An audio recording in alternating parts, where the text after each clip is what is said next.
Swastiastu.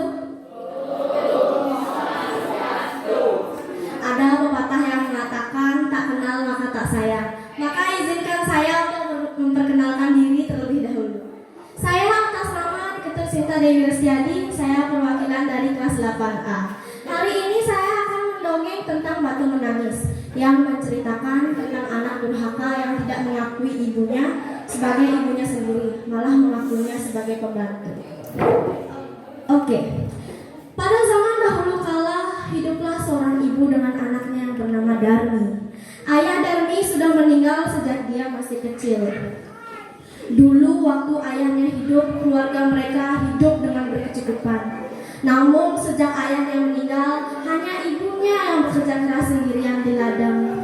Karena sering kepanasan, kulit ibu Darmi menjadi kian gelap dan tubuhnya pun menyusut.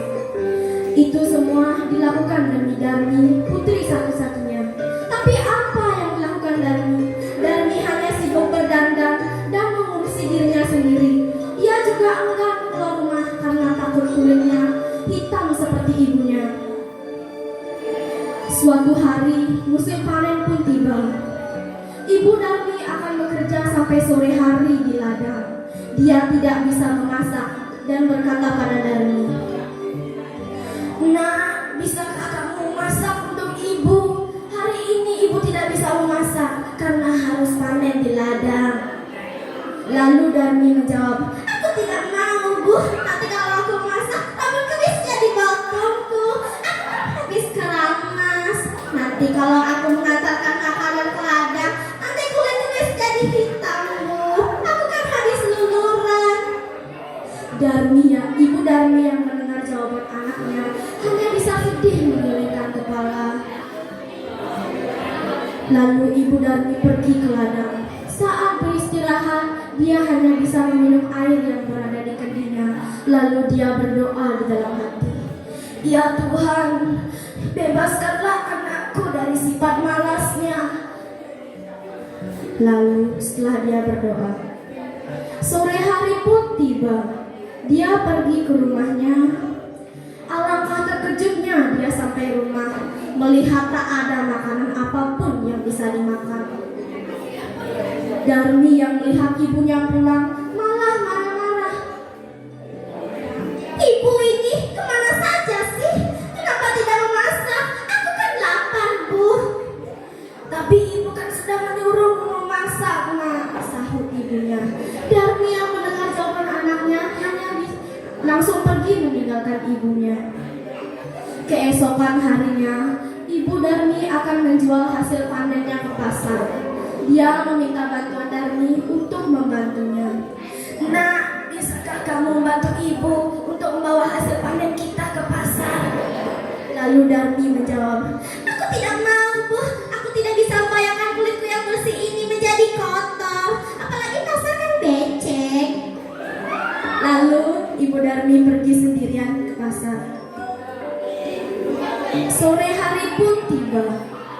Ibu Darmi pulang membawa hasil jual panen, tidak terlalu banyak tapi cukup untuk kebutuhan beberapa hari. Darmi yang melihat ibunya pulang menghitung uang, dia langsung menghampirinya. "Ibu, bedakku sudah habis, Bu. Bisakah ibu membelikannya?" Lalu ibunya menjawab, "Iya, Nak, tapi kamu harus ikut ibu ke pasar biar ibu tidak salah beli, Nak." Dengan terpaksa, Darmi pun ikut ibunya ke pasar. Mereka pergi menggunakan payung, tapi Darmi tidak ingin ibunya berjalan di sampingnya, malah menyuruhnya berjalan di belakangnya. "Ibu, pokoknya ibu tidak boleh berjalan di sampingku ya.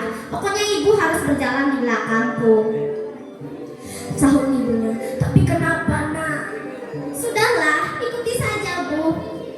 Singkat cerita, tibalah mereka di pasar. Darmi bertemu dengan teman laki-lakinya. Teman laki-lakinya bertanya, "Hai Darmi, siapa dia? Apakah dia ibumu?" Lalu Darmi menjawab, "Bukan, ia bukan ibuku, tapi dia pembantuku. Aku tidak mungkin memiliki ibu seperti dia." Ibu Darmi yang mendengar jawaban anaknya sangatlah sedih. Tapi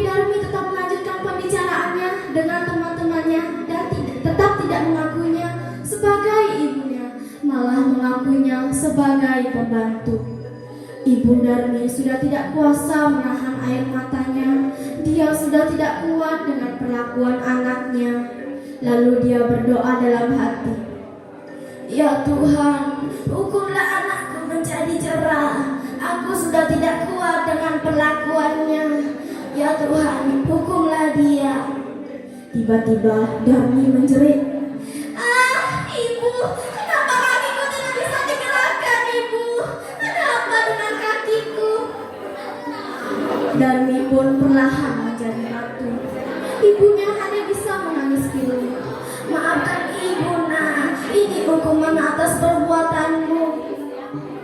Lalu Darmi minta ampun pada ibunya. "Ampun, Bu, ampun. Aku berjanji tidak akan mengulanginya lagi, Bu. Ampun, Bu." Tapi apalah daya, semuanya telah berlalu. Darmi pun menjadi batu. Lalu batu itu dipindahkan oleh warga sekitar ke tepi tebing dan disandarkan di sana dan dinamakan batu menangis.